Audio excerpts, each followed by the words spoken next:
ఉభయకర్తలైన కలిచేటి హేమంత్ రెడ్డి హరిత దంపతుల ఆధ్వర్యంలో మహాలక్ష్మమ్మ అమ్మవారు పోలేరమ్మ పోతురాజు స్వామి వార్ల దేవస్థాన ప్రాంగణంలో శుక్రవారం విశేష అభిషేకం శాంతి హోమం కార్యక్రమాలు ఘనంగా జరిగాయి.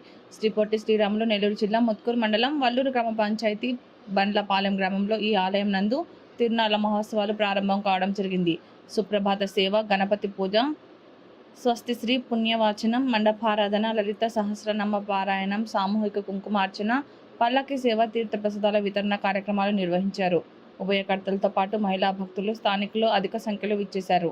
శాస్త్రోక్తంగా పూజా కార్యక్రమాలు జరిగాయి. ఉభయకర్తలు కలిచేటి దంపతులు భక్తి శ్రద్ధలతో అమ్మవారికి పూజలు చేశారు. కలిచేటి వెంకురెడ్డి జ్ఞాపకార్థంగా మధ్యాహ్నం భక్తులకు అన్నదాన కార్యక్రమం కుటుంబ సభ్యులు జరిపించారు. ఈ నేపథ్యంలో సుమారు 500 మంది భక్తులు అన్నదానం స్వీకరించారు. అనంతరం తిరునాళ్ల మహోత్సవం కమిటీ సభ్యులు పల్లికొండ పెంచల ప్రతాప్, పల్లికొండ శ్రీనివాసులతో కలిసి కలిచేటి మాట్లాడారు. దైవ కార్యక్రమాలకు తమ వంతు సహకారం అందిస్తున్నామని అన్నారు. అమ్మవారి ఆశీస్సులు ప్రతి ఒక్కరికి ఉండాలని ఆయన పేర్కొన్నారు. ఇదిలా ఉండగా సాయంత్రం సాంస్కృతిక కార్యక్రమాలు జరిగాయి. ఎలాంటి అవాంఛనీయ సంఘటనలు జరగకుండా కమిటీ సభ్యులు తగు జాగ్రత్తలు తీసుకున్నారు. ఈ కార్యక్రమంలో గ్రామస్తులు తదితరులు పాల్గొన్నారు.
ఐదు నిమిషాలు అంతే అయిపోయింది.